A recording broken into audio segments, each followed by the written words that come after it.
ética y justicia inclusiva.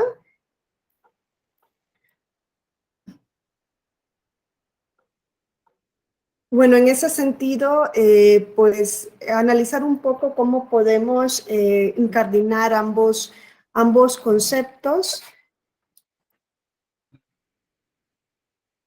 La justicia inclusiva, pues, nosotros sabemos, veo algunas caras conocidas y que, si no mal recuerdo, han estado incluso en el diplomado específico de justicia inclusiva. Hemos dicho que en la materia electoral, pues en México ocurre una particularidad bastante definitoria para el país, y es que el Tribunal Electoral del Poder Judicial de la Federación es un tribunal constitucional en la materia, algo que en otros países, ¿no? En el derecho comparado resulta a veces como, no sé si exótico, si sería eso la palabra, que exista, ¿no?, una justicia especializada en lo electoral, además de una autoridad administrativa. Quizá eso es menos exótico al hecho de que esta autoridad jurisdiccional electoral tenga también funciones de control de constitucionalidad y sea en la materia un tribunal constitucional. Sabemos que por antonomasia los tribunales constitucionales tienen como finalidad proteger derechos.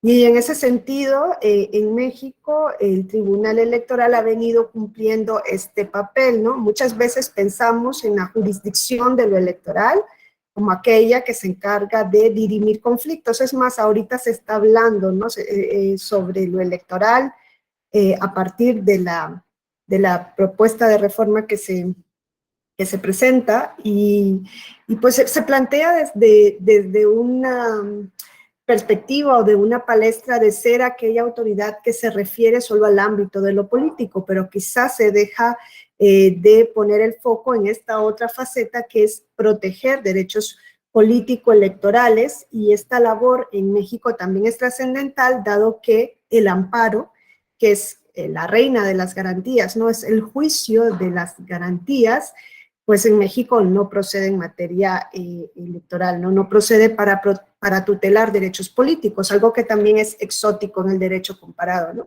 Que pueda existir un mecanismo de protección de derechos, pero que esté restringido, ¿no?, que esté prohibido el ámbito de lo político para conocerse a través de esa vía. Dado esto, entonces, dada esa necesidad, el Tribunal Electoral ha venido desempeñando la función, y la ha desempeñado de una manera que también en algún sentido se puede ver quizá como activista, ¿no? Muchas veces se dice, bueno, ¿y por qué el Tribunal Electoral incluso se adelanta al legislador en materia de inclusión política, que es lo que ha sucedido en la mayor parte de los casos? ¿Por qué? Porque es un tribunal constitucional, y en algunas sentencias así lo ha establecido el tribunal mismo, ¿no? Principalmente en las sentencias que se refieren a acción afirmativa han dicho: somos un tribunal constitucional en la materia, y ante la omisión del legislador lo que no puede pasar es que nos quedemos pasivos, ¿no? Porque si el legislador no regula, puede haber una situación de desprotección de derechos, como evidentemente sucede. Entonces, ante esta desprotección de derechos, todas las autoridades, como lo dice el artículo 1 de la Constitución, deben entrar a proteger y garantizar, y en ese sentido el tribunal pues lo ha venido haciendo. Entonces, cuando hablamos de justicia electoral inclusiva, abordamos todos esos aspectos: el aspecto del Tribunal Electoral como tribunal constitucional en la materia. A eso le podemos unir que ahora en México también se ha ampliado, ¿no?, el ámbito de control de convencionalidad. No solamente hay un control de constitucionalidad, sino también de convencionalidad. Esa doble faceta que tiene el Tribunal Electoral como aquel órgano de cierre que va a dirimir conflictos o controversias electorales, pero por otro lado un tribunal protector de derechos humanos, que ya les digo, esto es súper exótico para quienes no somos mexicanos. Y pues en esa labor protectora de derechos, en ese incluso activismo, y que puede ser considerado de esa manera, y en materia de derechos humanos, personalmente celebro incluso que exista un activismo judicial cuando el legislador ha sido omiso en regular, lo que se ha venido trabajando es una justicia inclusiva. ¿Qué significa esto? Pues significa que se han venido dando pasos para construir la democracia desde una perspectiva en la que todos y todas, en la que todas las personas puedan ser actores políticos, ¿no? Puedan actuar dentro de la democracia. Es una forma de hacer que el demos, o sea, la democracia siempre la definimos como el poder del pueblo. Es una definición que quizá es muy simple, ¿no? Decir, democracia es poder del pueblo, pero ¿eso en qué se traduce?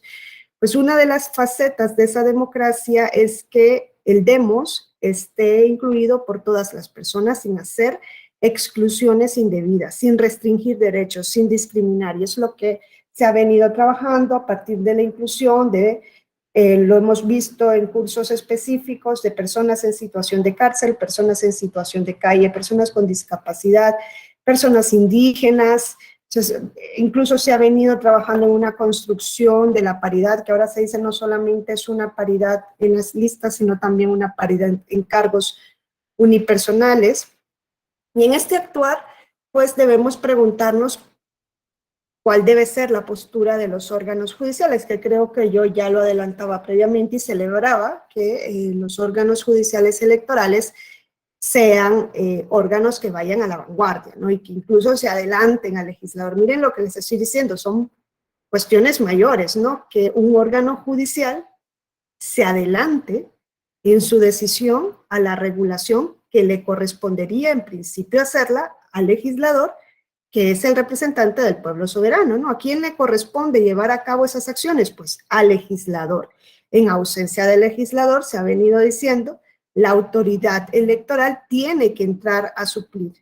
En algunos casos va a ser la autoridad administrativa, cuando lo tiene que hacer a través de lineamientos, de reglamentos, tanto federal, bueno, tanto nacional como local, y en otros, ante la ausencia de actuación alguna, pues lo va a hacer el Tribunal Electoral o en un diálogo de autoridades, no como lo han visto en algunos casos, autoridades electorales administrativas y autoridades electorales judiciales construyendo la inclusión.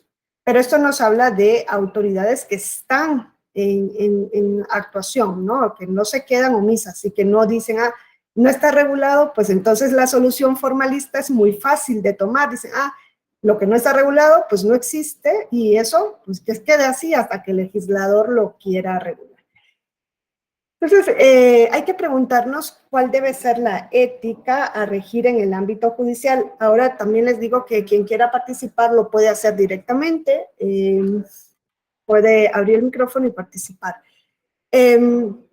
La ética en el ámbito de lo judicial se nos dice que se traduce en que los órganos judiciales deben enderezar sus actuaciones o sus resoluciones hacia el bien común y no por intereses personales, ¿no? Eso se nos dice que es actuar con ética en el ámbito judicial, ¿no? El que las actuaciones de los órganos judiciales persigan el bien común, es decir, persigan ese concepto un poco abstracto de justicia y no persigan un beneficio personal.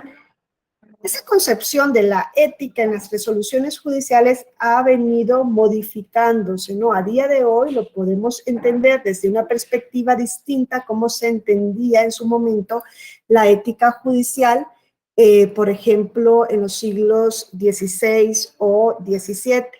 Si nosotros nos remontamos al siglo XVI o al siglo XVII, vamos a encontrar que el propósito que se perseguía en ese momento con el actuar de los ministros de justicia era que enderezaran sus acciones en la búsqueda de un bien común, pero no en la búsqueda de cualquier bien común, sino en aquella búsqueda que se alcanzase a partir de la aplicación de la norma en su literalidad, evitando en la medida de lo posible y también de lo no posible, porque eso de la medida de lo posible, aplicar literalmente una norma, es como ser un autómata, ¿no? Lo que tenían que evitar en la medida de lo posible es ir más allá de lo impuesto por el legislador. Esta concepción fue impuesta a partir, ¿no?, de una vez que se desarrollaron los hechos de la Revolución Francesa, que se pone en marcha estas ideas del justnaturalismo racionalista, se comienza a fraguar, ¿no? Este pensamiento, ¿no? De que el juez no crea derecho o no debe crear derecho, sino que se debe restringir a aplicar derecho, ¿no? Ponemos esto a día de hoy y pues nos descoloca, ¿no? El juez no debe crear derecho. ¿Hasta qué punto, por ejemplo, los tribunales constitucionales de hoy día no crean derecho, ¿no? Si nosotros estudiamos el actuar de los tribunales constitucionales en los distintos estados, nos vamos a encontrar que en esa labor de interpretación última de la Constitución, muchas veces se crea derecho. Más aún en aquellas ocasiones en las que encontramos que existen lagunas legislativas. Y ahí cada persona, cada uno de ustedes puede tener su propia reflexión de si el órgano judicial debe traspasar esta línea o si se trata, por el contrario, de una línea roja que no debería traspasar nunca, ¿no? Si nos remontamos al siglo XVI, siglo XVII, vemos que esta era la mentalidad. El órgano judicial no crea derechos, sino que aplica la norma en su literalidad. Y un ejemplo de esto, pues, era la actuación de Napoleón Bonaparte, que no solo ordenó la creación de una comisión encargada de crear el Código Civil, ¿no? El Código Civil de 1804, sino que procuró por todas las vías posibles la aplicación irrestricta de este código en todos sus dominios, para lo cual incluso se crearon las instancias de control necesarias para alcanzar la lealtad. Se hablaba de lealtad de los cuerpos judiciales con relación al sistema legal, ¿no? Así que se comienza a imponer esa obligación de los órganos judiciales. Es más, en Francia en su momento se exigía que quien quería ocupar el cargo de juez debía tener una conducta irreprochable, o intachable, ¿no? Y una probada honorabilidad. Vemos que esos términos todavía llegan a nuestras constituciones actuales, ¿no? Se hablan de estos términos abiertos, subjetivos, que es conducta intachable, que es probada honorabilidad, ¿no? Ahí puede caer cualquier cosa, como lo que se mantiene aún para la ciudadanía mexicana en la Constitución del modo honesto de vivir, o creo que también, me corregirán ustedes, ahí en el caso de las y los ministros de la Suprema Corte, que también será aplicable para los y las magistradas del Tribunal Electoral, se habla de honorabilidad, hay un término probidad o algo así, ¿no? Que se utiliza como requisito para acceder al cargo. Pues en su momento en Francia se hablaba de que el acceso debía venir dado por esta conducta intachable. Hoy quizá es más probidad, reputación. ¿No es reputación el término que se utiliza para el cargo de ministros y ministras? No lo recuerdo exactamente, pero sí se mantiene, ¿no? Todavía un requisito en ese sentido, que es un requisito ambiguo, ¿no? ¿Qué es reputación? Que es una conducta intachable, una probada honorabilidad, ¿no? Ahora, en Francia se entendió en su momento que esa probada honorabilidad o esa conducta intachable se refería a la rigurosa actitud de los jueces de aplicar ciegamente la ley, ¿no? Es esa aptitud de aplicar ciegamente la ley. Hay un libro de Cárdenas Gutiérrez, luego les voy a dejar la liga, creo que lo pueden descargar en internet, que habla de la ética en la actuación judicial, según él nos dice, ahí surgió una imagen puritana, a partir de esa exigencia surge una imagen puritana del órgano judicial que va a tener un compromiso, pues no con la justicia, aunque también aquí hay que preguntarnos qué entendemos por justicia, ¿no? Pero va a tener un compromiso más allá de ello, pues con la letra muerta de la ley. Tiene que juzgar ciegamente conforme a la ley, conforme a lo que está escrito. Es como una especie de lo que sucede, y espero no herir susceptibilidades, pero pues yo sí vengo de una familia muy, muy religiosa y mis padres son muy religiosos y siempre que me dicen algo, ¿no? Aunque yo ya tengo una edad bastante avanzada, los padres pues hasta el último día de su vida, de sus vidas o de la mía serán así, ¿no? Dicen, no, eso está mal, porque, y yo digo, pero ¿por qué estará mal? Ah, porque en la Biblia dice tal y tal, o sea, como, y yo digo, y ¿quién la escribió? Yo siempre me entro en disputa con ellos, aunque no debería. Y claro, la respuesta es, no, porque lo dice así y no hay ninguna cuestión que se pueda interpretar de otra manera. Claro, es lo que hacían prácticamente los jueces en ese momento, un fanatismo legal, legalista, completamente, la letra de la ley. Lo que está en la ley existe, lo que no está en la ley no existe. La ley no hay que prácticamente interpretarla, solo hay que aplicarla. Recuerden que Montesquieu, incluso cuando en su momento mejora la teoría de la separación de poderes, porque el primero que habla de separación de poderes fue John Locke, inglés, ¿no? Habla primero de separación de poderes, habla de un poder legislativo, de un poder ejecutivo y de un federativo, y luego John Locke, en su libro Espíritu de las Leyes, dice, no, va a haber un legislativo, el ejecutivo y el federativo, va a estar en uno solo el ejecutivo, y luego va a haber un poder judicial, y lo que hace él es como depurar la teoría que había escrito previamente, o a la que había hecho mención John Locke casi un siglo después, ¿no? El francés Montesquieu nos dice, tiene que haber un poder judicial. Y esa es una de las grandezas de la depuración que él hace, porque identifica, ¿no? la autonomía que debía tener un órgano judicial, pero nos decía, ese órgano judicial no tiene que funcionar todo el año, tiene que reunirse solamente cuando los conflictos así lo hagan necesario. Imagínense que hoy día los tribunales solo se reunieran algunos meses al año, ¿no? Es complicado solo pensarlo. Y él cerraba como colofón y decía, y además tienen que ser la boca que pronuncien la palabra de la ley. El juez simplemente se encarga de eso. Todavía a día de hoy hay posiciones bastante tradicionales o conservadoras que entienden que el órgano judicial se debe limitar a eso, ¿no? A aplicar lo que dice la ley.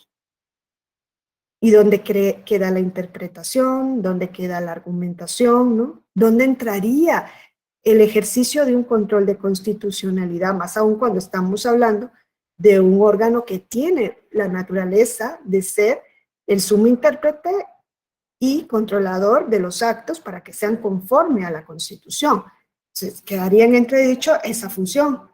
Quedaría en entredicho que existe una Constitución como norma jurídica suprema, que no solo contiene separación de poderes, que contiene también parte dogmática, ¿no? Derechos y garantías.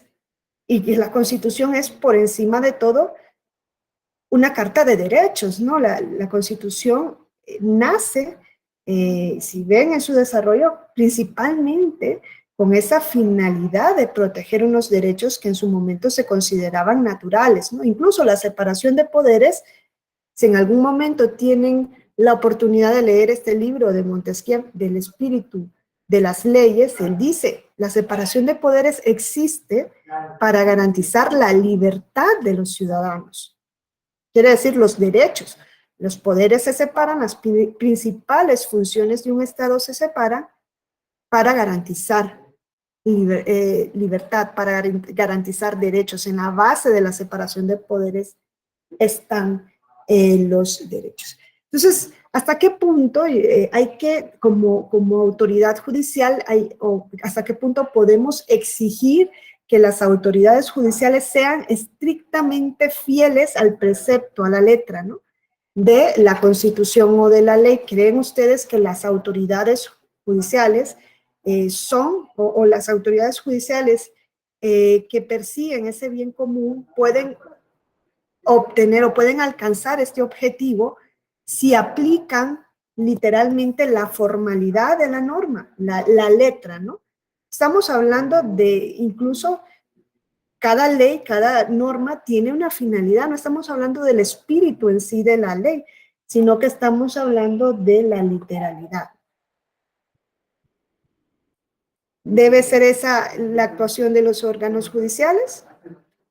¿A restringirse estrictamente a la letra de la ley? ¿O por el contrario, entraría dentro de una actuación ética esa función de interpretación de la ley y de incluso llenar lagunas de la ley, ¿no? Es un tema bastante complejo y es un tema que tiene consecuencias amplias en la práctica, ¿eh? Es un tema bastante complejo.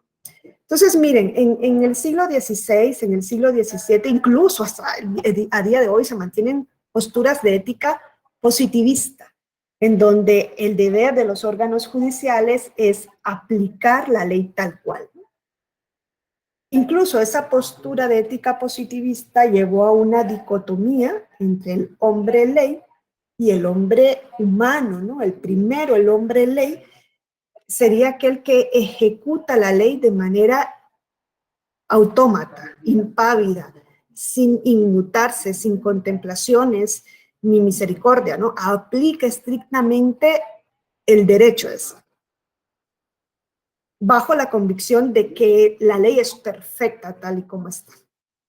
Casi bajo la convicción de que la ley era producto de la divinidad, ¿no? En cambio, el hombre humano, ¿no?, es aquel que está más atento a la realidad que a la norma. Entonces, ¿en qué espacio nos tenemos que mover? En el espacio del juez humano, que sabe que existe una norma, que sabe que esa norma se tiene que aplicar a una realidad. O sea, el derecho puede ir por un lado y la realidad puede ir por otro, o tienen que ir de la mano. ¿Quién compagina que el derecho y la realidad vayan de la mano? ¿Quién lo debe hacer? O nos encontramos en el otro espacio que sería este juez legalista, ¿no? Un juez ley que dice, no, la ley es perfecta tal y como está y mi actuación se limita a aplicarla sin hacer ningún tipo de contemplaciones. En este libro de ética que yo les menciono de Cárdenas Gutiérrez nos dice que esta actuación se nos pone de frente incluso en esta obra de Los Miserables, ¿no?, en donde se encuentra, dice, la figura del juez implacable del Estado y Valjean como el hombre resentido con el mundo legal. O sea, tendría que ver un órgano judicial que hay detrás de los hechos y mitigar un poco el rigor de la ley a partir de la realidad. ¿Tendría que ser un juez más humano o tendría que ser un juez más legalista, ¿no? Entonces nos movemos en estos ámbitos. Hoy atendemos a una evolución, ¿no?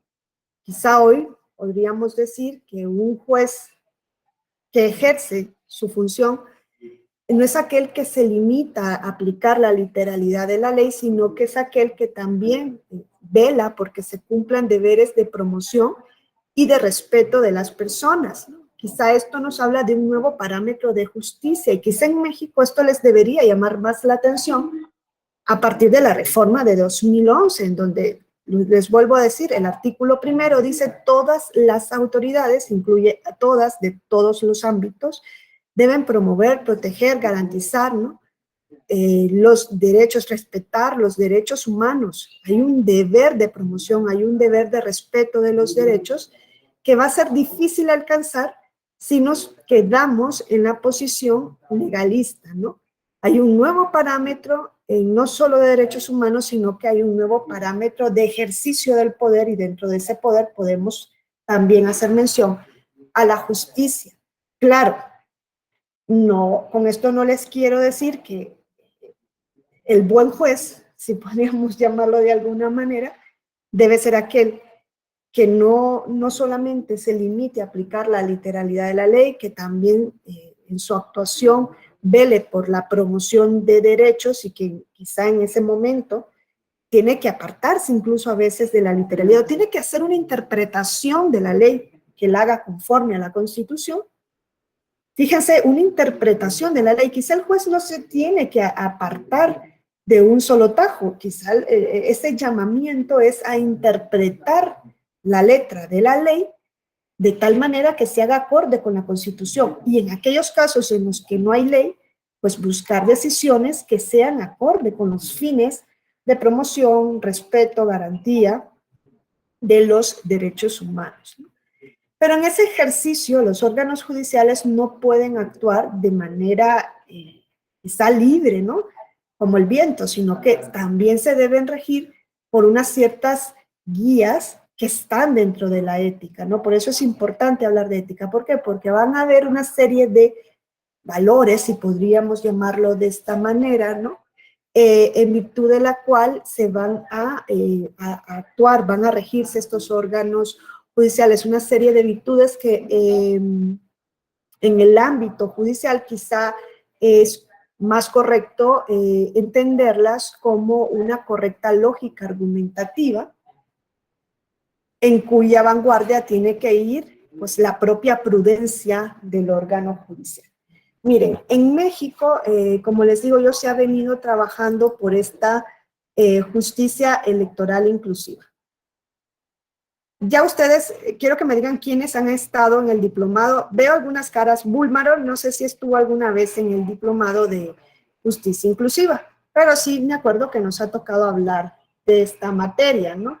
No sé quién de ustedes también ha estado en el diplomado específico de justicia inclusiva. ¿Alguna o alguno de ustedes ha estado anteriormente en estos cursos? Nadie. Ok, entonces cuando hablamos de justicia inclusiva les decía que nos referimos, ¿no?, a esa labor que realizan los órganos jurisdiccionales. Gracias. En esa labor que realizan los órganos jurisdiccionales, en este caso nos referimos al Tribunal Electoral, con el objetivo de hacer realidad a la democracia, les decía, de incluir en el demos pues, a la ciudadanía sin hacer restricciones indebidas.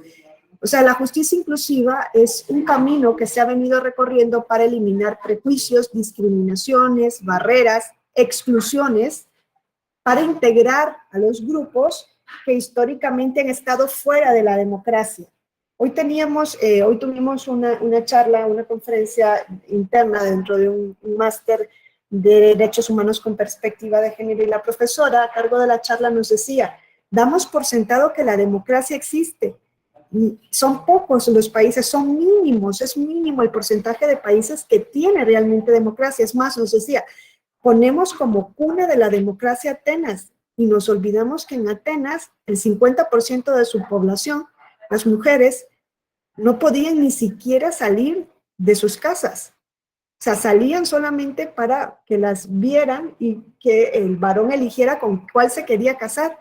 Pero una vez que la mujer ya estaba casada, no podía, nos decía la profesora, nos hizo un relato histórico para entender de dónde venimos en el tema de género, ¿no? De ese concepto de género, y nos decía, ¿de qué democracia hablamos? O sea, ese concepto de democracia es un concepto en construcción. O sea, por siglos y siglos venimos construyendo la democracia. Y una vía que se ha encontrado para construir democracia desde la perspectiva de la igualdad sustantiva ha sido esta, incluir dentro de la democracia a grupos que históricamente se han encontrado excluidos. Miren, ¿se les ocurre alguna vez cuando van por las calles y están en los semáforos y vemos a personas que están ahí, que venden cosas, que piden dinero, que esas personas puede que vivan en la calle, que estén en situación de calle? Sabemos que en nuestros países, ¿no?, en América Latina, desgraciadamente, hay un alto porcentaje de personas que están en situación de calle y que están expuestas a todos los peligros y discriminaciones que nos podamos imaginar, a todas las exclusiones que nos podamos imaginar. Dentro de esas exclusiones está lo político. ¿Alguien ha pensado si una persona, quizá dices, bueno, de los males a los que se enfrentan, quizás este es el menor, pero es que no deberían enfrentarlo? Una persona en situación de calle, ¿han pensado si puede ejercer el derecho al voto? ¿Creen que una persona en situación de calle puede ir a elegir quién va a ser su representante? Porque le interese, por ejemplo, que los representantes traigan políticas para actuar frente a la pobreza extrema que se vive en México. Porque una persona que está en situación de calle generalmente pues, está en una situación de pobreza, ¿no? No creo que alguien diga, voy a hacer una aventura y tengo dinero y voy a ir a ver cómo se vive en la calle. Habrá alguna persona que así haga algún experimento, pero no, generalmente la gente está ahí por necesidad. Dice Cintia así. ¿Y qué se necesita? ¿Qué necesitaría una persona en situación de calle para votar?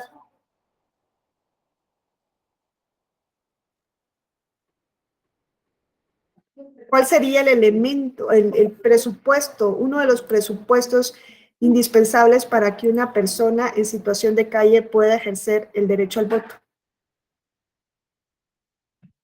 La credencial para votar. Sí, Laura. Sí, eso está, tener una credencial para votar está en la lista nominal. Gracias. Claro, gracias. Sí, entonces la persona en situación de calle necesita estar con la credencial para votar, para estar dentro de la lista nominal y que pueda, ¿no?, ejercer un derecho que le corresponde directamente desde la Constitución. Claro, un derecho restringido porque es para la ciudadanía, pero así han nacido los derechos políticos. Esa es otra cuestión. Entonces, este caso llega al Tribunal Electoral en el año 2015. Un hombre lleva más de 10 años en situación de calle. Él dice, yo no soy indigente porque yo toco determinados instrumentos musicales y de esto yo vivo, no soy indigente, pero sí estoy en situación de calle. Llevaba más de una década, si no me mal recuerdo, en situación de calle. Sucede que él va a solicitar la reposición de su credencial para votar. Y le dicen, ok, va al módulo de atención ciudadana y dicen, ok, vale. Viene a pedir la reposición de credencial para votar. ¿Cuál es uno de los documentos que se solicitan para solicitar o para reponer la credencial para votar con fotografía? ¿Se acuerdan?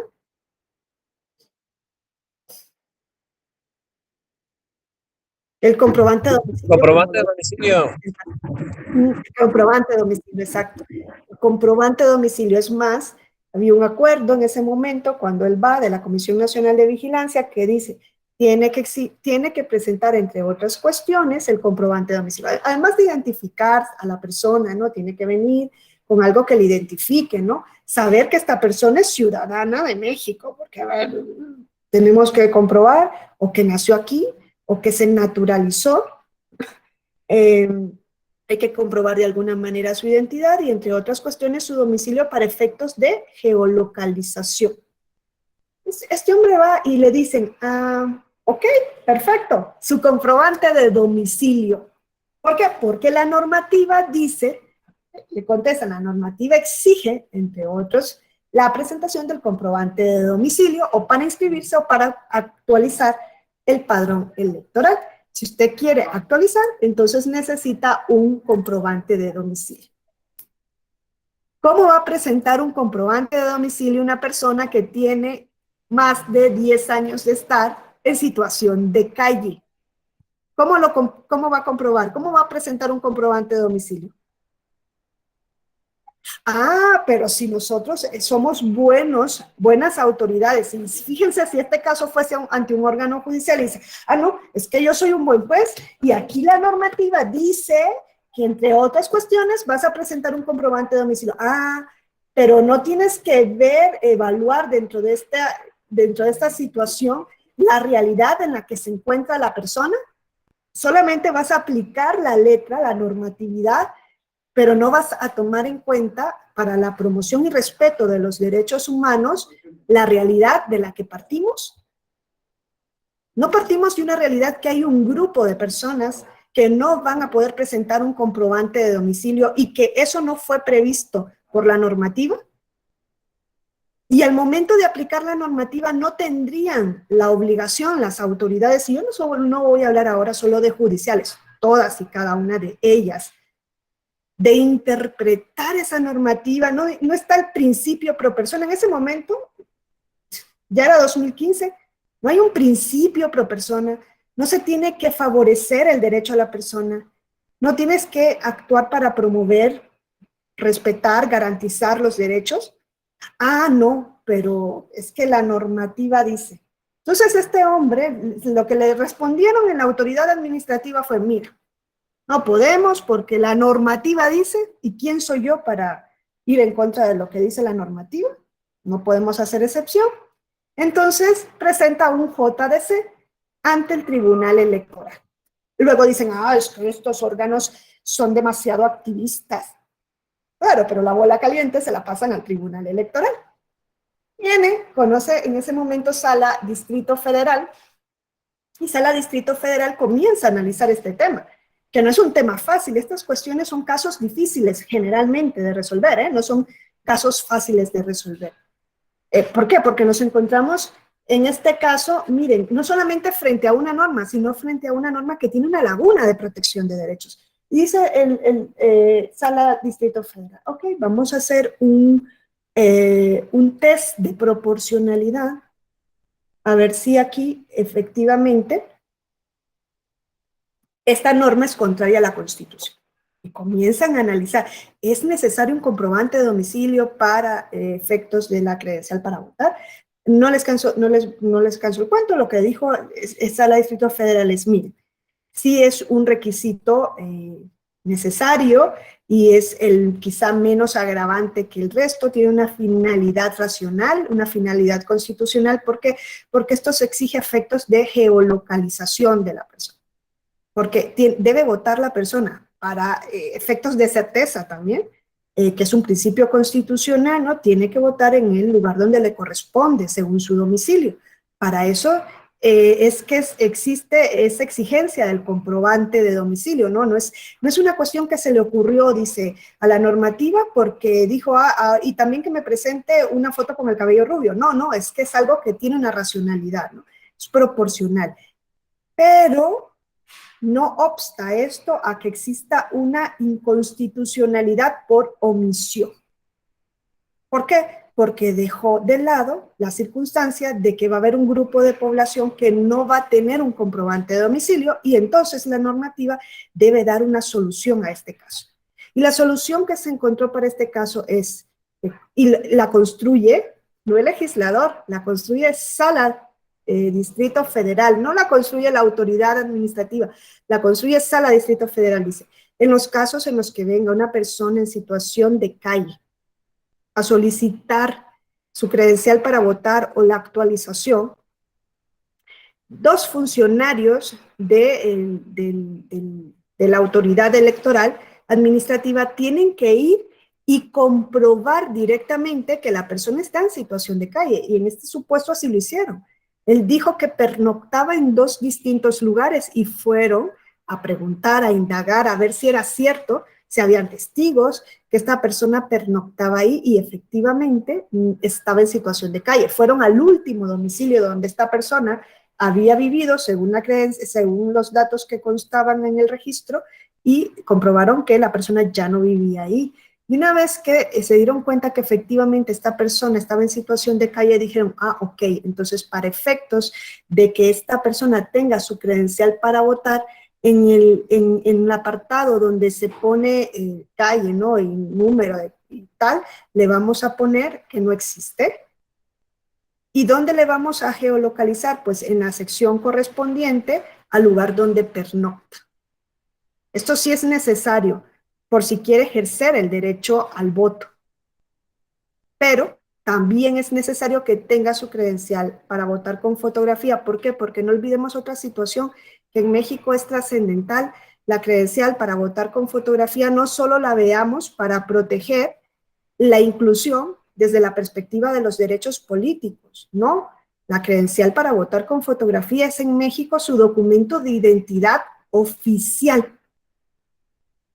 Es que ustedes no tienen otro documento oficial. ¿Cuál otro documento hay en México para identificarse de manera oficial? Si no tienen credencial, ¿con qué se pueden identificar de manera oficial? Sí, Ubaldino, hola. ¿Tienes, creo que cerrado el micrófono? Con pasaporte, licencia para conducir, cartilla militar. Son los Pues más comunes. fíjate, Ubaldino, mira lo que me dices. ¿Y crees que una persona que está en situación de calle viaja y tiene pasaporte? ¿O tendrá una licencia para conducir porque pues, conduce un coche? ¿O cuántas? Pues sería interesante evaluar cuánto porcentaje de la población mexicana tiene un pasaporte. Además, y yo sé que eso luego lo pensamos porque incluso cuando vamos a hacer un trámite, yo no sé, a mí como extranjera sí me piden los documentos de identidad. No sé si ustedes como mexicanas y mexicanos les piden también dos, a mí sí.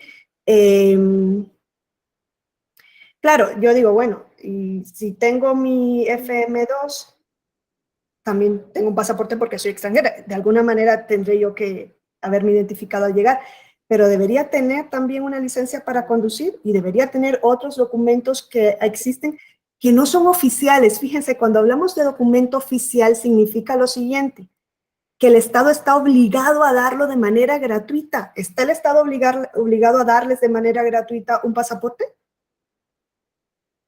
¿O tienen que pagar una tasa para el pasaporte y para renovar el pasaporte o una licencia para conducir? Y la credencial para votar en México es algo muy particular también. ¿Por qué? Porque en otros países, yo soy de Nicaragua, en Nicaragua, nosotros tenemos una cédula de identidad ciudadana. Es mi cédula de identidad que me lo dan por el registro civil y yo me identifico con esa cédula para todos los efectos. Y cuando voy a votar, pues que hace más de 13, 15 años que no estoy, cuando yo iba a votar, la única vez que voté creo,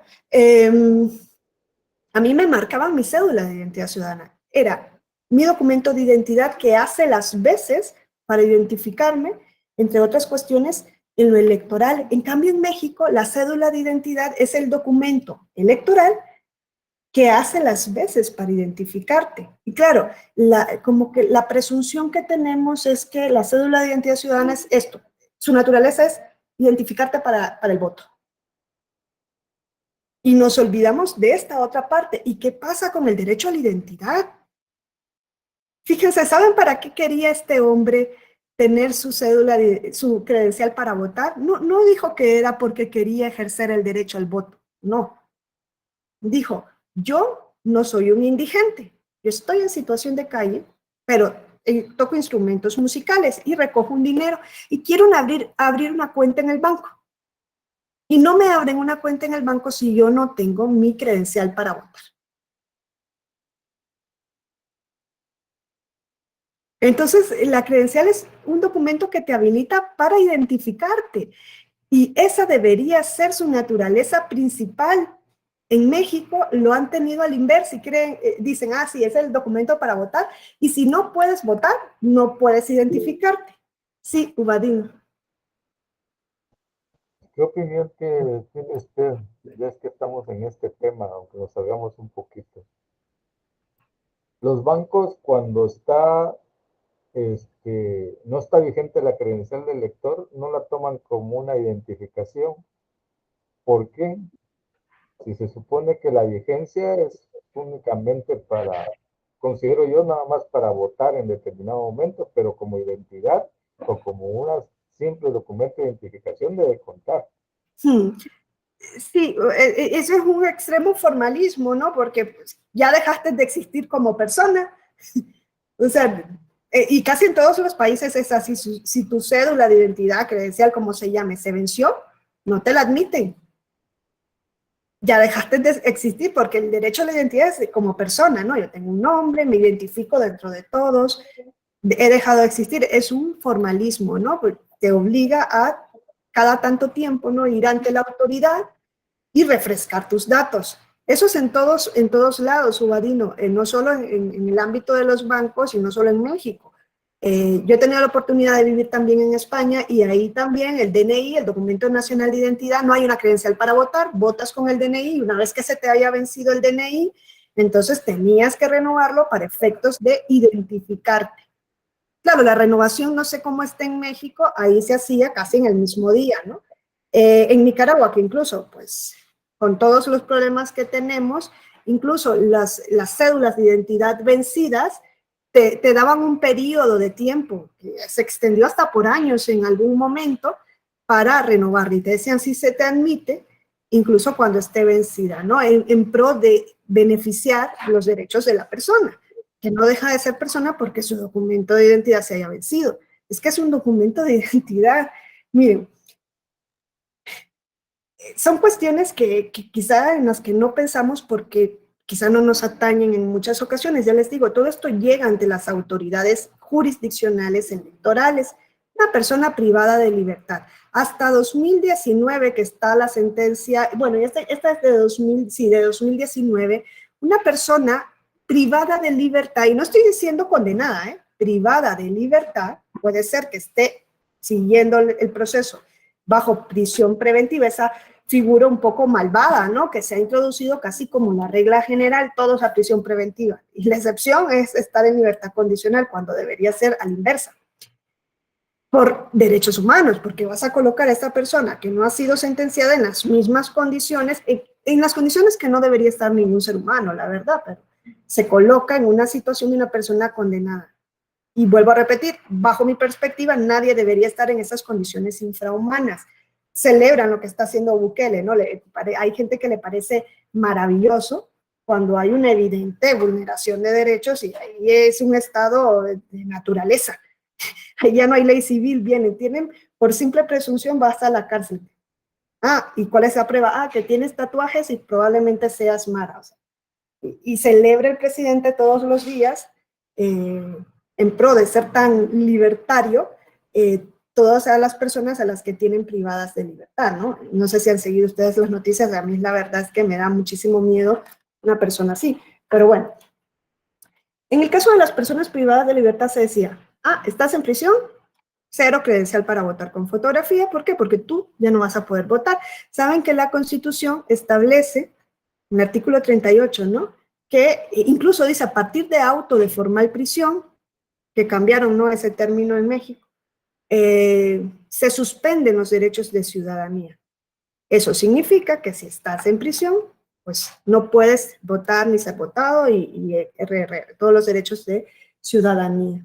Pero también le quitan la credencial para votar. Miren, ese caso que llega a Sala Ciudad de México en el año 2019 es una persona que está sujeta a proceso, pero que primero estuvo en prisión preventiva, le quitaron su credencial para votar y luego pues le dieron libertad condicional, si no me equivoco así.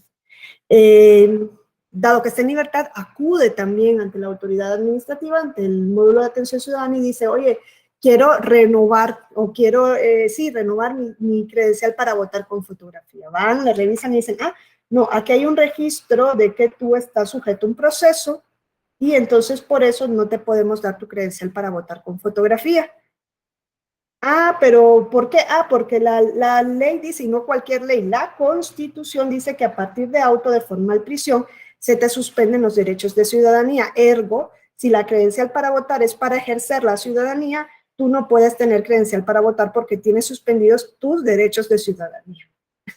Se le olvidó a la autoridad administrativa que la credencial para votar es para proteger otro derecho también, que es el derecho a la identidad, que aglomera una cantidad de derechos en sí mismo, ¿no? O sea, y una cantidad de garantías para la persona. Y le dijo, ah, ¿no te gusta? JDC, vete al tribunal electoral. Porque claro, en lo jurisdiccional sí te pueden resolver, nosotros como autoridad administrativa no. Y se fue, y estas sentencias de Sala Ciudad de México, y ya les digo yo que aquí lo que resolvió Sala Ciudad de México es lo que les vengo diciendo, la credencial para votar es un documento que además de habilitarte para el voto, es el documento de identidad oficial, y dijo, este ciudadano debe tener su credencial para votar como documento de identidad. En ese momento no había salido la sentencia de Sala Superior en la cual se establece que las personas en prisión preventiva van a poder votar a partir del proceso electoral federal de 2024, porque están amparados bajo la presunción de inocencia. Luego vemos ese caso también. Aquí no había salido todavía, fue unos días, creo, antes de esas sentencias. A la Ciudad de México dice, ok, la Constitución dice, si ustedes van y revisan el artículo 38, creo que es la fracción segunda, ¿no? Es el 38, ¿no? En donde están las restricciones y dice, a partir de auto de formal prisión se suspende la ciudadanía, palabras más, palabras menos. Y dice, ah, ok, entonces dice Sala Ciudad de México, ok, tiene suspendida la ciudadanía, pero tiene vigente el derecho a la identidad. Así que su credencial para votar se le va a otorgar para identificarte. Ergo no se le va a habilitar dentro de la lista nominal de electores, pero sí se le va a dar su credencial para que se pueda identificar a esta persona. porque puede ser que no tenga pasaporte, que no tenga licencia para conducir, que no tenga cédula profesional, que no tenga ningún otro documento con fotografía. Se tiene que identificar. Y dijo, INE, debes emitir unos lineamientos en donde se establezca cuál va a ser el procedimiento a seguir cuando venga una persona a solicitar la credencial para votar para efectos de identidad. Si esa persona está sujeta a un proceso o está ya condenada, pero bajo libertad. Y el INE emitió este lineamiento, el CG 62/2020. Eso también nos pone de frente con otra cuestión. Ustedes conocen el amparo millones de veces mejor que yo, pero ustedes saben que, primero, el amparo es improcedente en materia electoral, les decía, ¿no? Segundo, la vía procedente en materia electoral, le hace de protección de derechos políticos, es la vía ante lo electoral, que no es amparo. ¿Cuáles son los efectos en el amparo si se establece que una norma es contraria a los derechos humanos? ¿Qué pasa con esa norma?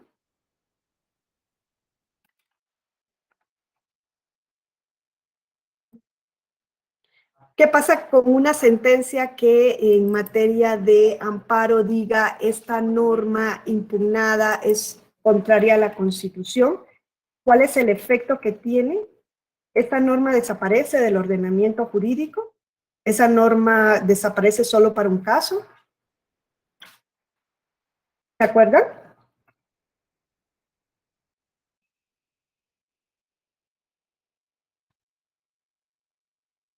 Se inaplica. Laura, ¿y qué significa que se inaplica?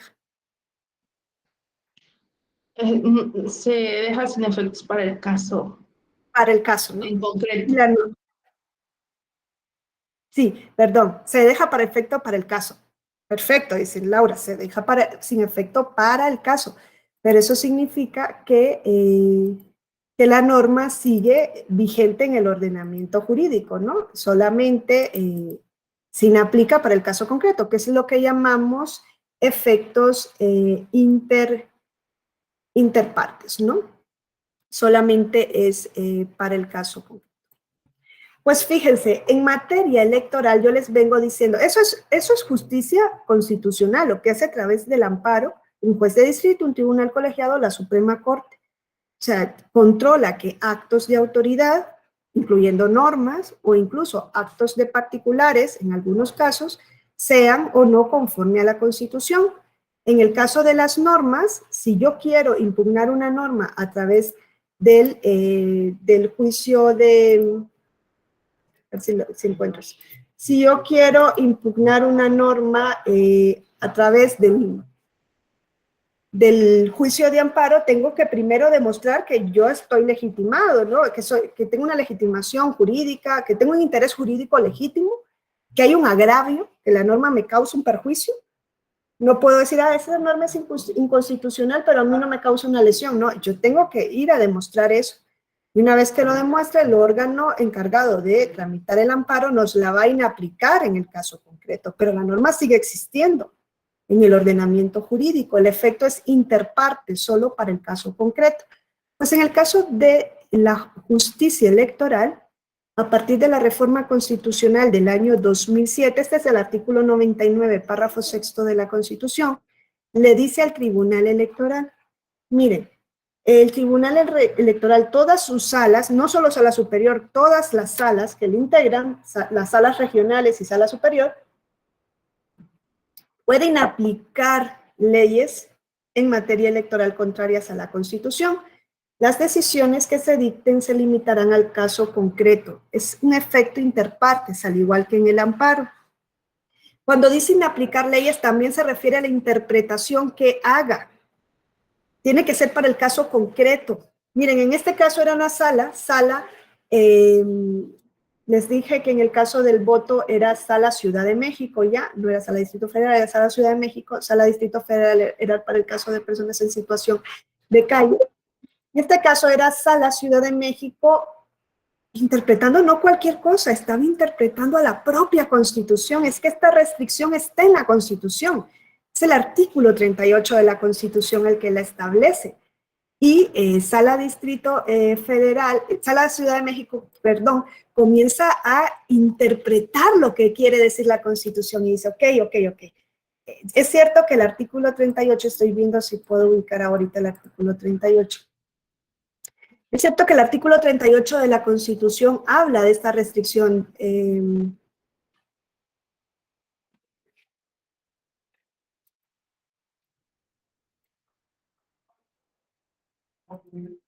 Entonces, habla de esta restricción que dice el artículo 38, los derechos se suspenden, o los derechos de ciudadanía, por estar sujeto a un proceso criminal, ¿no? Por delito que merezca pena corporal a partir del auto de formal prisión. Es cierto que la Constitución establece, pero dice, es que aquí no hay que ver la credencial solo desde esta perspectiva, hay que verlo desde la perspectiva del derecho a la identidad, y es que en el artículo 4 ustedes tienen reconocido el derecho a la identidad de las personas.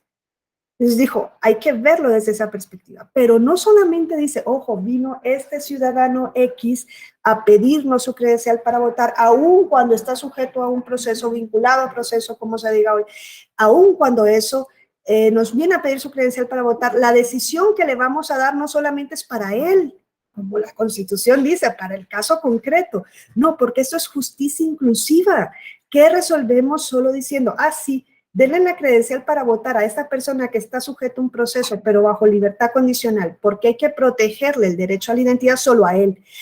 Que Juliana también quiere esa protección, pues que venga a pedirlo. Que Liliana también, que venga también, y Rafael que venga, y Waldino que venga, y el que quiera que venga, que es lo que sucede en amparo, ¿no? En amparo, tú quieres la protección federal, pide amparo. Es que ya otro tribunal dijo que esto es inconstitucional. Sí, pero lo dijo para ese caso. La ley sigue vigente a menos que haya una declaratoria general de inconstitucionalidad. Esa ya es otra cuestión y otro proceso que se sigue ante la Suprema. Pero no es una sola sentencia de amparo, incluso ni un solo precedente vinculante, ya por ser precedente vinculante, crea declaratoria general de inconstitucionalidad. Hay un proceso que se sigue ante la Suprema Corte. Entonces aquí el tribunal ha dicho, y todas sus salas lo han dicho, o sea, no, mi decisión es una, pero yo no le voy a decir todo, vengan todos los que estén en esa misma situación, y entonces retardamos la justicia, retardamos la inclusión y multiplicamos la labor judicial, ¿no? Dicen, no, INE emite unos lineamientos para que todas las personas que estén en esta misma situación puedan tener su credencial para votar a efectos del derecho de identidad. Ya les adelanto que con la sentencia en materia de prisión preventiva, que también ustedes pues ya la conocerán, ¿no? Que es esta, la 352/2018, que fue unos días después de esta sentencia de Sala Ciudad de México, que decía, las personas que estén en prisión, sujetas a proceso, pero en libertad condicional, a pesar de lo que dice la Constitución, deben tener credencial para votar para identificarse. INE emite lineamientos. Esto fue antes de esta sentencia, que es la sub-JDC 352/2018 y acumulado, que es de Sala Superior, en donde ustedes, me imagino que conocen esta sentencia, ¿no? ¿Alguien la conoce? Esa sentencia tiene muchísima tela, o sea, tiene muchísimo fondo, o sea, no es una sentencia cualquiera. Miren, aquí vienen dos indígenas tzotziles, dos personas que dicen, yo me autoadscribo como indígena tzotzil y vengo a solicitar al Sala Superior del Tribunal Electoral. Un mes antes de la votación del 1 de julio de 2018, llegaron como el 1 de junio, un mes antes literalmente de la elección federal, y les dicen, a ver, querido Tribunal Electoral, nosotros somos dos indígenas tzotziles, nos autoidentificamos así. Tenemos, esto es 2018, creo que tenían 16 años o por ahí en prisión preventiva. Yo me quedé loca cuando leí los hechos. Habían sido privados de libertad en el 2002 o por ahí. Sí, en el 2002, porque esto fue 2018, en el 2002. Tenían 16 años en prisión preventiva. O sea, la Procuraduría de Chiapas nos privó de libertad por tales y tales delitos, nos ha sometido a torturas, a todo lo que puedan imaginarse. Eso no le corresponde revisarlo al Tribunal Electoral, no es su competencia. Y entre otras cuestiones, en estos 16 años en prisión preventiva no hemos podido votar porque la autoridad electoral nunca ha habilitado un procedimiento para que las personas que estamos en prisión sin condena ejerzamos ciudadanía. Wow, es que esto debería dejar loca a cualquier persona que lea un caso así. Desde luego, este es un litigio estratégico. A esas dos personas a las que les han privado de 16 años de su vida, no era lo primordial el que les dejara para ellos. Me imagino que no es lo primordial el votar, aunque ser ciudadano te identifica, te hace parte, claro que también es importante, pero estaban sujetos a tortura, estaban sometidos a todas las infrahumanidades que se viven en prisión, no les dictaban una sentencia. Imagínense qué atrocidad. Dice el tribunal, no puedo entrar a estudiar otra cosa, pero sí puedo entrar a estudiar si estas personas realmente tienen derecho a votar en prisión. Y me voy a retrotraer con lo que estábamos diciendo al abrir, qué significa la ética en el actuar judicial. Decían los franceses en el siglo XVI, XVII, bueno, incluso hasta en el siglo XVIII, con Napoleón Bonaparte. ¿Qué decían los franceses? La ética es aplicar la letra de la ley. No crear la ley, aplicar la letra de la ley. Eso es ser un juez ético, el que aplica la literalidad de la ley, desprovisto de valoraciones externas. La ética positivista aplica la literalidad de la ley. Entonces viene Sala Superior, le llega este caso y dice, ok, ¿y qué dice la ley en esto? Se va a la Constitución. ¿Qué dice la Constitución en esto? Dice, bueno, lo mismo que les decía anteriormente, dice fracción segunda. Dice, se suspende la ciudadanía, todos sus derechos por estar sujeto a un proceso criminal por delito que merezca pena corporal a partir de vinculación a proceso. ¿No sería? ¿Tienen derecho a votar estas dos indígenas tzotziles? Si yo soy un juez ético positivista, diría, es que la Constitución, que es la norma jurídica suprema en esa pirámide de Hans Kelsen, está ahí, en la cúspide. Dice que no, y si la Constitución dice que no, ¿quién soy yo para decir otra cosa? No me va a meter en un berenjenal. ¿Sí? La solución más fácil es esta, ¿aplico formalmente la ley? No, la Constitución dice que se suspende. Vía rápida, formalismo. Pero yo les decía, a mi juicio, aquí hay una laguna normativa. ¿Por qué? Porque lo que no se toma en cuenta cuando se aplica, cuando se aplica literalmente así una norma, no se toma en cuenta que en nuestra normativa hay principios y hay una serie de principios que también debemos tener en cuenta al momento de resolver los casos que llegan ante un órgano judicial. Entonces aquí dice Sala Superior, ok, sí, hay una restricción constitucional de derechos, y está evidente, ¿eh? O sea, no hay ni siquiera que interpretar, pero además de esa restricción de derechos, tenemos otros principios, y dentro de estos principios está el del artículo 20, inciso B, fracción primera, que se presuma la inocencia de la persona mientras no se declare su responsabilidad mediante sentencia emitida por juez de la causa. ¿Qué hacemos entonces? A ver, díganme ustedes qué hacemos. ¿Cuál es la labor ética? ¿Venimos y aplicamos la restricción constitucional? Si ya la Constitución dice que desde auto de formal prisión no hay derechos de ciudadanía, ¿yo qué me enredo, no?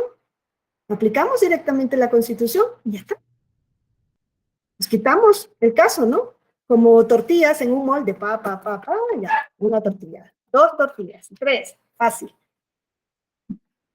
O hacemos una labor interpretativa. Fíjense, yo siempre pensé en este caso, ya estaba recién llegada cuando el caso y yo venía viendo que aquí en México y la reforma y tal, y que habían dicho que el control de convencionalidad, y dije, capaz y lo que van a decir en este caso, esto era del magistrado de la Mata, que el magistrado de la Mata ya ven que es súper vanguardista, dije, este se va a atrever y va a decir que la Constitución es contraria a la Convención Americana, porque luego hay una Convención Americana. Y la Convención Americana, en el artículo 23 el 23, ¿no? Regula los derechos políticos.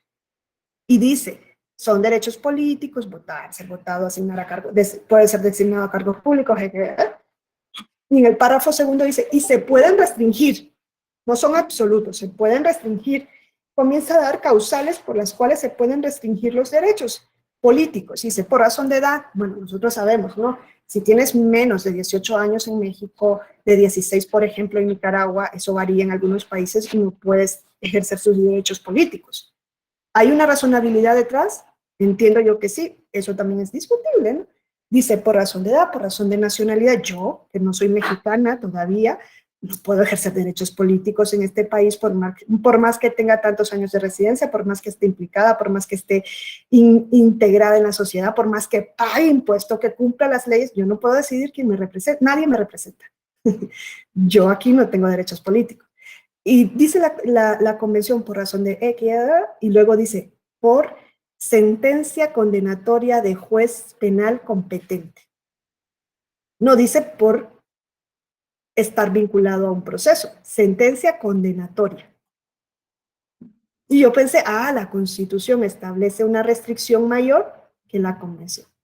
Pero claro, era una ignorante del derecho constitucional mexicano y no conocía esa contradicción de tesis 293, diagonal 2011, donde la Corte dijo, cuando hay una restricción en la Constitución, ya pueden haber 1000 tratados internacionales que den una protección más amplia. Prevalece la restricción. Y ahí echa para atrás toda la progresividad que se quiso introducir en el año 2011. Regresividad completa. La Constitución no se toca. Pues dijo Sala Superior, por ahí yo no puedo entrar. Entonces, ¿qué hago? Una interpretación sistemática. Interpreto la Constitución con la misma Constitución. ¿Hay una restricción en el 38? Sí, pero hay un artículo que establece la presunción de inocencia. Y aquí a lo que llegan es a la conclusión de que las personas en prisión preventiva tienen derecho a votar porque están amparadas por la presunción de inocencia. Es que eso es algo elemental. Si es que no hay sentencias, tienen 16 años. O sea, y claro, esa sentencia fue un burum, bum, bum. Todo en esta sentencia era sumamente difícil. Y es más, hay votos particulares, sale por mayoría. 4-3, creo que quedó esta sentencia. Salió así, por el pelo. Miren, ¿cuáles eran los casos difíciles? Y esto es a lo que se enfrenta un juez constitucional, y les digo, el juez electoral es un juez constitucional, por lo menos el del Tribunal Electoral del Poder Judicial de la Federación. ¿Por qué? Porque el artículo 99 dice que puede inaplicar leyes por ser contrarias a la Constitución. Es un juez constitucional. Son casos difíciles. ¿Por qué? Porque aquí vienen dos personas y dicen, un mes antes de la elección, nosotros queremos votar el 1 de julio. Esa sentencia salió en febrero de 2019, los magistrados no se lograban poner de acuerdo, porque unos decían, no, es que hay una restricción de la Constitución, otros decían, sí, pero hay otro artículo de la Constitución que establece tal y tal. Luego otros decían, ok, sí, pero es que ya no hay caso. Otros decían, sí, podemos hacer esa interpretación, pero no para este momento, porque estos dos personas decían, queremos votar el 1 de julio, y el 1 de julio pasó. Y decían, es que ya no hay materia. Ya el acto se consumó, ya no votaron el 1 de julio. Y fíjense, la decisión sale en el sentido de decir, ok, no se pudo votar el 1 de julio, pero el INE tiene que implementar de manera progresiva una etapa de prueba para que las personas en prisión preventiva puedan votar en las elecciones federales de 2024. ¿Por qué vía? Por la que el INE elija. ¿Qué vía eligió el INE? El voto por correo postal. En las elecciones ahorita intermedias ya hubo en cinco entidades federativas, en ceferesos, no lo hicieron en centros locales, solo en ceferesos, que también eso, y dice, tiene que implementar ese programa piloto. No van a poder, no pudieron votar el 1 de julio como pretendían, de 2018, pero van a poder votar en 2024. Ahora yo les pregunto, ¿y esas dos personas que llegaron ante Sala Superior a pedir el derecho al voto y a alegar todas estas cuestiones, que era un litigio estratégico, ya les digo yo, ¿estarán en prisión preventiva en 2024? Hombre, yo espero que no, ¿no? Porque dicen prisión preventiva. Ellos pedían, nosotros queremos votar. Es litigio estratégico, claro está. Y claro, el tribunal dice, ustedes no pudieron ya en el 1 de julio, pero me dieron pie para decir que todas las personas que estén en su condición en 2024 van a poder votar. Para lo cual hay que abrir un censo, saber cuántas personas están en prisión preventiva y el INE implementar el mecanismo para que puedan votar. No sé si ven la complejidad del asunto. Primero, el hecho estaba consumado. Segundo, el efecto es para todos. Y la Constitución dice, cuando interpreten la Constitución o cuando inapliquen una norma por ser inconstitucionalidad, es interpartes con el amparo. Y aquí Sala Superior dice, INE, todos los que estén en esta situación, hombre, si estos están, que esperemos que no, en 2024, ellos también, van a poder votar en 2024. Eso es sumamente difícil, en donde el juez no se limita a aplicar la literalidad de la norma. Interpreta y tiene que fundamentar su interpretación. Yo les decía, ¿dónde podemos medir hoy día la ética? En la lógica argumentativa. Veamos las argumentaciones. Es por eso que se tiene que transparentar todo y yo celebro que hoy transparenten incluso los proyectos. Porque la ciudadanía tiene que saber este órgano, cómo trabaja este juez. Hasta fíjense, debería haber un perfil por cada juez. ¿Cuál es la línea de este juez? ¿Cómo la sigue? Como en Estados Unidos, los jueces de la Suprema Corte, hay un perfil de cómo han ido fallando estos jueces. Para que le puedan también exigir, ¿no? La ciudadanía es el quien imparte la justicia. ¿Qué queremos? Queremos jueces que le hubiesen dicho a estas dos personas, miren, la Constitución dice esto, es más, es que tú no vas a poder votar el 1 de julio, pues como no, ya, si quieren venir, que venga el resto. ¿Cuántas personas están en prisión preventiva? Pues vamos, que vengan toditos los miles de personas que están en prisión preventiva. ¿Qué queremos? O sea, las personas, y así lo podemos llevar en cualquier ámbito.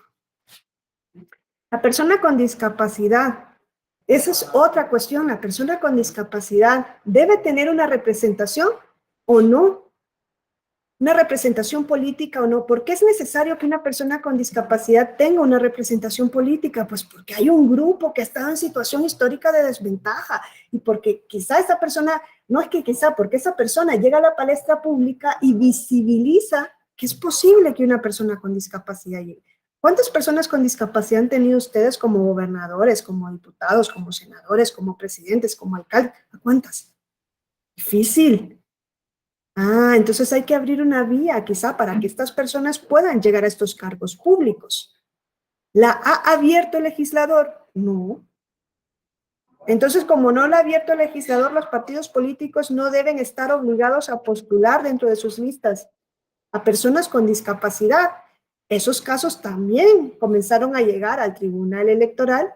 Las acciones afirmativas a favor de personas con discapacidad, el tribunal tuvo que entrar a analizar. Y dijo, ¿aquí hay una omisión del legislador, sí o no?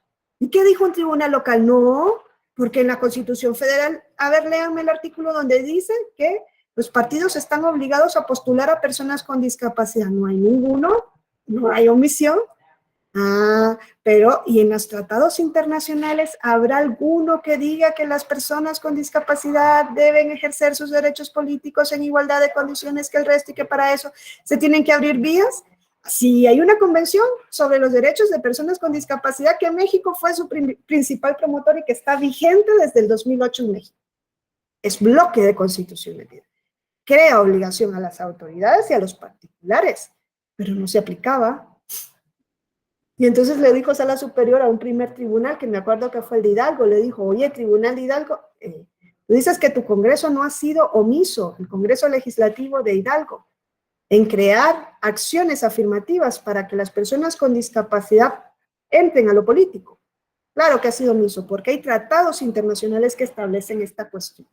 Lo estableció a nivel local y luego a nivel federal. Ustedes saben que a partir del proceso federal pasado, o en el proceso federal pasado, en el intermedio, se abrieron 8 escaños en la Cámara de la Diputación para personas con discapacidad.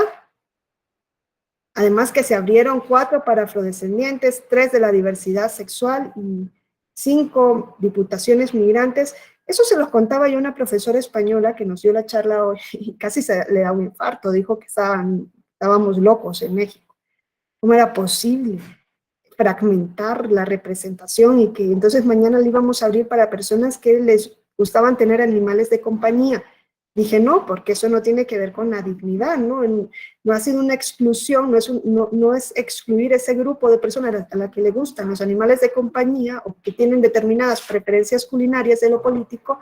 Su exclusión directa como grupo no es atentatorio contra la dignidad, pero sí lo es el de las personas con discapacidad, que los hemos venido excluyendo de todos los sitios, de todos, y que ahora venimos trabajando por la inclusión. Y aquí el tribunal pudo haber resuelto, oh, pues no hay una obligación en la Constitución. ¿Dónde está? Ah, no, pues no hay obligación de regular acciones afirmativas. En cambio, la actitud fue otra. Y como les digo, esos son casos, no son casos fáciles, son casos difíciles. Y cierro con este caso.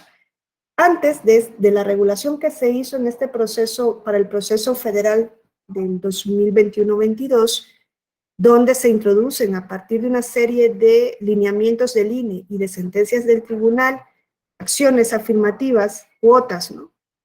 Lugares, escaños en la Cámara de Diputación para determinados grupos en situación de desventaja, pero se dice, miren, 8 para personas con discapacidad, pero transversales, 4 hombres, 4 mujeres, transversales con la paridad. Ah, que son 3 para la, no, bueno, esa es un, 4 para las personas afrodescendientes, 2 hombres, 2 mujeres. Que ahora las personas indígenas van a tener 30 y, ¿cuántos eran? Eran 13 por mayoría relativa y ahora se abrieron 9 por representación popular, 21 escaños en la Cámara de Diputados, 11 mujeres, 10 hombres, para que vayan alternadas esas cuotas con la paridad y que al momento de integrar la Cámara se pueda alcanzar mitad hombre, mitad mujer sin mover las cuotas. Hubo un caso antes de eso en Zacatecas, que es este de paridad de género flexible. Aquí hubo la elección para renovar el Congreso local de Zacatecas. También se rige por la paridad. Pongamos que eran 60 diputados locales. Entonces, tenías que hacer el ajuste para 30 hombres, 30 mujeres. Comenzó el OPLE y luego el tribunal local a hacer esos ajustes y dijeron, va, pues tenemos que mover las listas de los partidos menos votados, mover sus listas, si tienen en primer lugar a un hombre, poner a la mujer, porque son cremalleras, hombre, mujer, pues en segundo lugar tiene que haber una fórmula de mujeres, subirlas al primer lugar hasta alcanzar 30 hombres, 30 mujeres. Movieron listas. Sucedió que cuando movieron una de esas listas, afectaron al partido, era la Acción Nacional. Y viene el candidato del primer lugar de esa lista y dice, a ver, ustedes quieren beneficiar la paridad, que es un principio constitucional. Perfecto, es 30 hombres, 30 mujeres, mitad, mitad. Para eso movieron las listas de los partidos menos votados, afectando al PAN, donde yo iba en el primer lugar y soy hombre. Y me movieron para subir a la fórmula de mujeres y alcanzar la paridad. Pero yo soy persona con discapacidad y al igual que las mujeres, yo también pertenezco a un grupo en situación histórica de discriminación. Soy hombre, pero soy con discapacidad. Y dijo Sala, primero conoce ese caso, primero el tribunal local dijo, nada, paridad, es un principio y se tiene que cumplir 50-50. Se va ante Sala Regional Especializada y dice Sala Regional, paridad 50-50. ¿Qué hubiesen resuelto ustedes? ¿Qué resuelven ustedes si les llega un caso así? En lugar de ser 30 hombres, 30 mujeres, van a ser 31 hombres y 29 mujeres. Así quedaría, así quedó finalmente el Congreso local cuando hacen estos movimientos.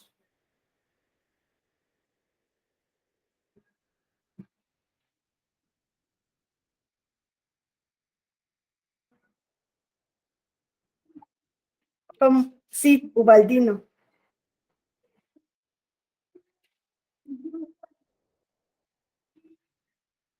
Sí, Ubaldino, te escucho. Yo digo que resolvieron bien porque por norma constitucional está por encima la paridad. Claro. Entonces dice sala regional especializada a eso. El principio es el de paridad. ¿Qué el resto? X. Yo cumplo con y llega a sala superior. También las sentencias de Felipe de la Mata.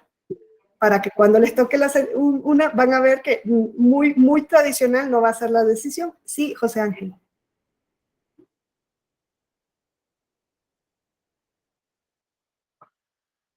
Hola. Hola, buenas tardes. Sí, ¿Sí me escuchan? sí te escuchamos. Sí, es el caso típico de que en sala superior se consideró que las personas con discapacidad son objetos de protección reforzada y que ¿Te en tocó este ese caso caso? de Zacatecas, sí, y ¿Sí debe te aplicarse tocó? la paridad flexible. Exacto, exacto. Un Sí, criterio de o sea, paridad flexible porque no podemos sobreponer el hecho de establecer un 15-15 afectando a otro grupo vulnerable. Esa es la exacto. situación. Y aunque había criterios que se estableciera que ese criterio se transmitiera a otra fracción legislativa, pues implicaba otras situaciones de afectar unas otras fuerzas políticas que no habían sido parte del proceso. Y son varios criterios los que ¿Y se consideran en esta situación. ese caso Muchas te gracias. tocó directamente? No, yo integro ahorita el tribunal, pero me tocó, y ese fue antes de mi integración. Ah, ok, Entonces, no, saludos, pero no te había visto. sí, y se considera plenamente, pues, el criterio que tenemos en Zacatecas con esa persona es que su vulnerabilidad nunca le ha afectado para desempeñarse en su vida política. Y ese es el ánimo de Sí. conocer el aspecto socio de la localidad. Pero sin embargo, a través de la perspectiva más objetiva que tenemos a la superior, pues sí tuvo una visión distinta y más protectora. Pero sí no, fue de una integración anterior a mi integración al tribunal. Por eso Ah, qué comento bien. el ánimo, nada más. Muchas gracias. Ay, saludos, qué gusto verte. Pues sí, Gracias. exactamente. Eso dijo Sala Superior, lo que dice directamente aquí, que no sabía que nos estabas acompañando, qué honor, pero nos dice el magistrado esto, exactamente, dice, ok, sí, está la paridad, ¿y por qué hay paridad? Porque venimos de una exclusión histórica de las mujeres que no somos un grupo, es que es la mitad de la población, han estado excluidas también de lo político y se ha venido construyendo la paridad, y ahora se tiene que alcanzar, dice, cuantitativamente 50-50, luego se discute, puede ser 60-40, ha dicho Sala Superior, mitad, es más, ha dicho, pueden haber más mujeres que hombres, porque queremos beneficiar la participación de la mujer, porque venimos de años donde solamente han estado representantes hombres, ¿no? Y eso ha sido así. Ahora dice, y las personas con discapacidad, pues también han estado en esa situación de exclusión, y es lo que aquí entra a ponderar, ¿no? Sala Superior y dice, ok, se ponderan estas dos cuestiones, claro, uno es un principio constitucional y el otro se puede ponderar a través del principio de igualdad sustantiva, que es el que promueve la inclusión de todos y de todas.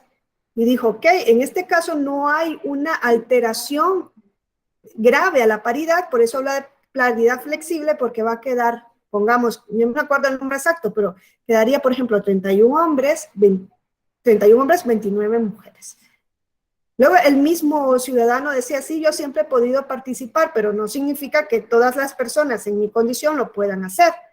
Y hombre, esta es una persona que fue afectada, si no mal recuerdo, por la talidomina, ¿no? No tenía, creo que sus piernas y no sé si un brazo también.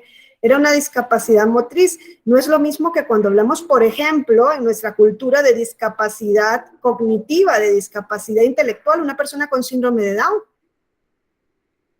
A ver, culturalmente tenemos muchísimas barreras y restricciones también, aunque la normativa lo abriera y aunque el tribunal nos venga a decir, quiero ver el voto de las personas.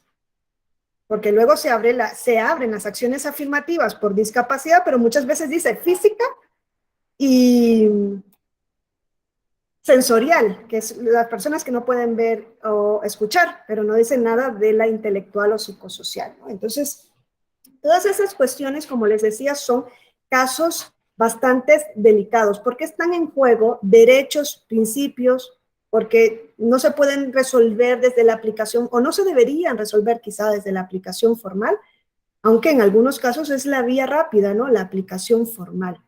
En estos supuestos, les decía, la autoridad judicial cumple con ese deber de promover y respetar los derechos humanos de las personas, pero en esa actuación tiene que regirse por la prudencia, ¿no? ¿Hasta dónde puede llegar en el conocimiento, en la resolución de estos casos? ¿Hasta dónde la cautela le permite un poco contenerse, ¿no? Tiene que haber una cierta contención, entiendo yo, por parte de las autoridades, ¿no? Una cierta contención. Hoy decía esta profesora, ustedes están naufragando en el ámbito de las acciones afirmativas, ahora las están abriendo, decía, hasta por identidad de género. Y entonces decía, y si yo soy hoy mujer y mañana soy hombre por autoadscripción, y le decíamos, sí, es que esa autoadscripción, hombre, si se ve que ya se enfraude a la ley, ya será otra cuestión. Pero en México se ha abierto hasta ese punto, o sea, sí, pero ¿hasta dónde? Hay una flexibilidad, también tiene que haber una cautela, ¿no? Es uno de los presupuestos, conocer las cosas, conocer lo que son las cosas en realidad, hasta donde las puede conocer un órgano judicial que no es un juez Hércules, no es una divinidad, es un ser humano. Pero no actuar, dice el nuevo, con esto ya cierro, la justicia debe ser ciega, y la diosa Temis es ciega. Pero es ciega para no moverse de un lado por otro por criterios personales, pero no puede ser ciega a la realidad, porque hay una realidad que nos condiciona. Y si la justicia es ciega a la realidad y solo se ve no formal, que es como cuando se habla de igualdad formal, ¿no? La misma ley para todos y todas, ya, la misma ley para todos.